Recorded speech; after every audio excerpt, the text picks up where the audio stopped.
చేయాలన్నప్పుడు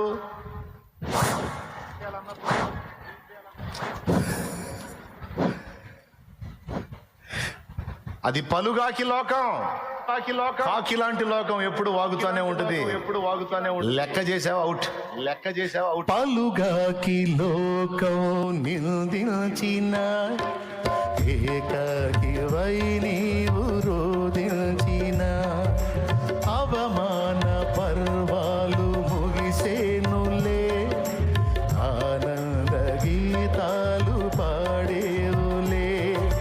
నవ్వినోళ్ళంత నీ ముందు తలను వంచేరు ఇక ముందు, నవ్వినోళ్ళంత నీ ముందు తలను వంచేరు ఇక ముందు. నీ పరిస్థితిని బట్టి అవతల వాడు నవ్వితే వాడిని చూసి నువ్వు నవ్వు. నేనేం చెప్పాను ఇప్పుడు నాకు చెప్పు. నీ పరిస్థితిని చూసి అవతల వాళ్ళు నవ్వితే వాళ్ళని చూసి నువ్వు కూడా నవ్వు.